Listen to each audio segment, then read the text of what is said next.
Oke, selamat pagi buat anak kami kelas 12. Kembali kita belajar di pagi hari ini tentang metabolisme, yaitu bab kedua dari materi kita ya. Oke ya, metabolisme, pengertian umum. Oke, metabolisme adalah segala proses reaksi kimia yang terjadi dalam tubuh makhluk hidup.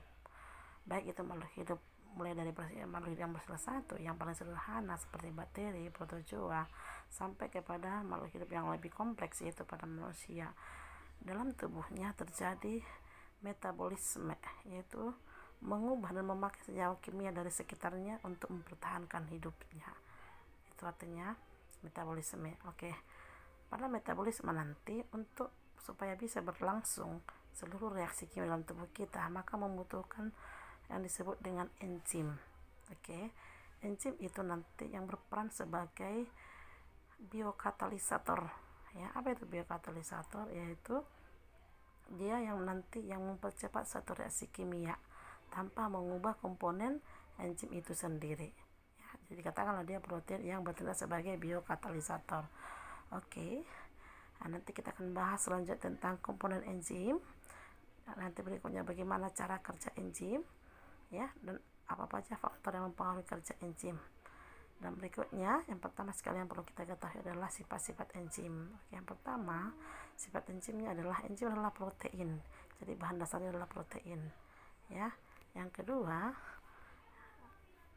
bekerja secara spesifik. Artinya, ya, satu lawan satu enzim A untuk mengubah substrat A, enzim B untuk mengubah substrat B. Jadi nggak bisa A ke B ya. Yang ketiga, berfungsi sebagai katalisis, tadi biokatalisator. Yang keempat, diperlukan dalam jumlah yang sedikit, jadi nggak perlu banyak-banyak, tapi harus ada ya. Bekerja secara bolak-balik, jadi reaksinya nanti bisa bolak-balik. Yang pasti juga akan kerjanya dipengaruhi oleh faktor lingkungan. Oke, yuk kita bahas tentang komponen enzim. Ya, komponen enzim tersusun dari protein dan bukan protein. Yang merupakan protein disebut nanti dia apoenzim ya. Komponen yang lain yang bukan protein disebut dia non protein. Untuk membantu aktivitasnya disebutlah kofaktor. Beberapa contoh kofaktor yang membantu enzim, yang pertama ion-ion logam ya, contoh zat besi gitu ya, gugus prostetik, dan juga koenzim. Oke, cara kerja enzim ya, cara kerja enzim nanti ada dua ya, ada teori gembok dengan anak kunci, ada nanti teori kecocokan sisi aktif. Oke, cara kerja enzim sisi aktif yaitu bagian yang berfungsi sebagai katalis. Jadi ada bagian yang berfungsi sebagai katalis, ada bagian yang tidak berfungsi sebagai katalis. Enzim mengkatalis reaksi dengan meningkatkan kecepatan reaksi dengan menurunkan energi aktivasi. Jadi secara sederhana dapat digambarkan sebagai berikut. Substrat ya, atau satu senyawa kimia atau senyawa, contohnya karbohidrat amilum contohnya, akan diubah menjadi disakarida yang pasti harus menggunakan enzim. Jadi bisa dibilang enzim di sini adalah sebagai pekerja untuk proses metabolisme. Oke, substrat ditambah enzim ya menjadi kompleks enzim. Seterusnya nanti akan diuraikan menjadi enzim dan produk.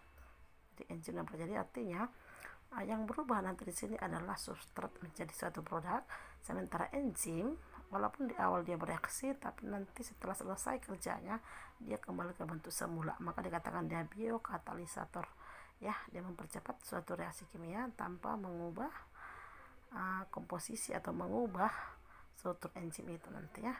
Cara kerja enzim, substrat ditambah enzim menjadi kompleks enzim substrat, dan hasilnya nanti ada enzim dan produk. Kita lihat substrat ya akan melekat di sisi aktif enzim. Jadi ada sisi aktif yang bisa menangkap substrat. Oke, baru nanti berikutnya terjadilah kompleks enzim substrat. Setelah itu nanti terjadilah reaksi kimia, maka dihasilkanlah suatu produk dan enzim. Jadi sini enzimnya tidak berubah warna pink ya. Oke, kerja enzim menurut teori gembok dan kunci. Jadi maksudnya gini, anak kunci dengan gembok itu kan ada sisi aktifnya. Jadi sisi ya, ada sisi aktifnya, yang berubah nanti adalah gemboknya ya, itu mas ya. Oke, teori kemudahan kunci. Di dalam enzim terdapat sisi aktif yang bersusun dari sejumlah kecil asam amino. Bentuk sisi aktif sangat spesifik sehingga hanya molekul dengan bentuk tertentu yang dapat menjadi substrat bagi enzim. Sehingga enzim dan substrat akan bergabung bersama membentuk kompleks seperti kunci yang masuk ke dalam gembok. Di dalam kompleks, substrat dapat bereaksi dengan energi aktivasi yang rendah. Dalam bereaksi, kompleks lepas dan melepaskan produk serta membebaskan enzim. Jadi artinya enzim tidak berubah bentuknya. Oke.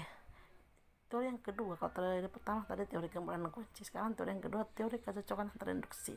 Sebenarnya nanti pada dasarnya sama dengan teori kemudahan anak kunci. Oke, menurut teori kecocokan, sisi aktif enzim merupakan bentuk yang fleksibel. Ketika substrat memasuki sisi aktif enzim, bentuk sisi aktif termodifikasi melingkupinya membentuk kompleks. Jadi yang menyisikan diri di sinilah enzim. Maka dikatakan teori kecocokan. Ketika produk sudah terlepas dari kompleks enzim, kembali tidak aktif menjadi bentuk yang lepas sehingga substrat yang lain kembali bereaksi dengan enzim tersebut. Jadi bedanya adalah kalau dia teori gembok dan kunci ya, sisi aktif tetap bentuknya, sedangkan teori kecocokan yang terinduksi ya, sisi aktif dia bersifat fleksibel, jadi bisa nanti menyesuaikan. Oke, sifat-sifat enzim sebagai biokatalisator. Sebenarnya di awal tadi sudah kita bahas sifat-sifat enzim. Oke, enzim adalah protein dalam larutan membentuk koloid ya. Jadi ingat, enzim itu adalah protein. Jadi bahan dasarnya paling banyak adalah protein. Enzim bekerja secara spesifik khusus artinya ya. Enzim berfungsi sebagai katalis, sudah. Enzim biokatalisator hanya diperlukan dalam jumlah sedikit. Enzim bersifat termolabil, artinya dipengaruhi oleh suhu, sehingga nanti kalau suhu tinggi maka nanti kerja enzim akan terganggu. Enzim dapat bekerja secara bolak-balik, jadi reversibel. Oke, kita perhatikan cara kerja enzim. Enzim bekerja dengan cara menurunkan energi aktivasi sehingga energi awal minimum untuk sebuah reaksi dapat diperkecil. Jadi lihat di awal ketika dimulai suatu reaksi, itu yang pertama dilakukan adalah menurunkan energi aktivasi ya. Oke, ini ya, lihat di sini garis putus-putus tanpa enzim ya. Kalau dia garis tidak putus-putus itu menggunakan enzim. Jadi kalau tanpa enzim dia lihat reaksinya sangat tinggi, sementara yang menggunakan enzim ya, dia energi dari awal dia turun, lama-lama nanti terus menurun sehingga dihasilkanlah produk dan enzimnya bebas. Oke, faktor yang mempengaruhi kerja enzim. Oke, yang pertama adalah konsentrasi enzim dan substrat. Nah, itu lihat grafiknya, logikanya kalau semakin tinggi banyak substrat yang mau dikerjakan ya, semua substrat lihat.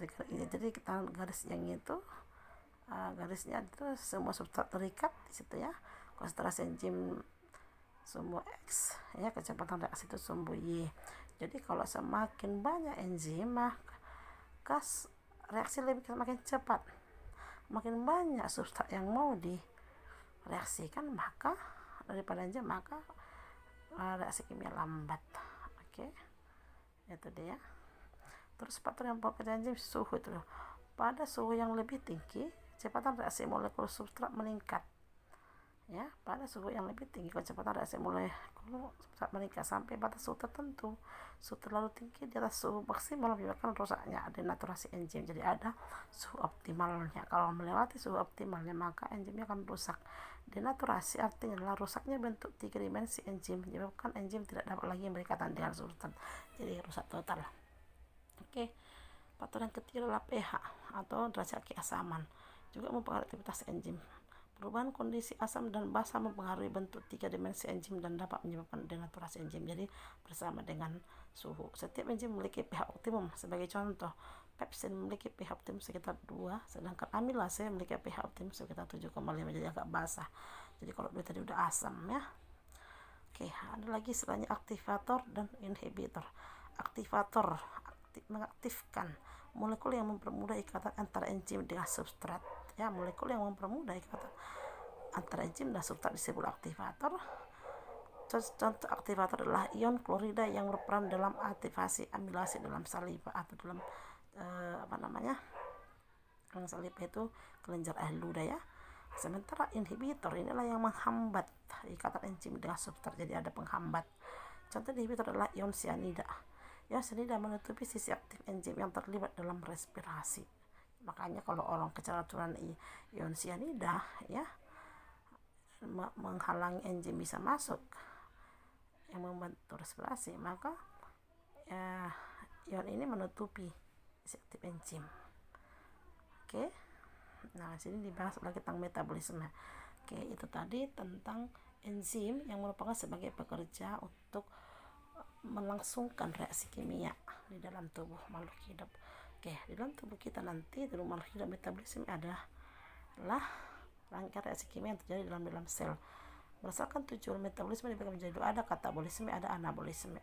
Katabolisme adalah rangkaian reaksi yang bertujuan untuk penguraian suatu molekul, jadi yang dari yang kompleks menjadi sederhana, ya, berfungsi untuk menyediakan bahan baku untuk sintesis molekul lain dan menyediakan energi kimia yang dibutuhkan untuk melakukan berbagai aktivitas kehidupan baik tingkat seluler maupun tingkat individu. Jadi katabolisme nanti tujuan adalah memproduksi energi, ya. Sedangkan anabolisme bertujuan untuk penyusunan atau sintesis suatu molekul, reaksi endorgenik namanya. Jadi dari senyawa yang sederhana menjadi senyawa yang kompleks. Ya, contoh katabolisme nanti adalah respirasi sel, ada respirasi aerob, ada respirasi anaerob.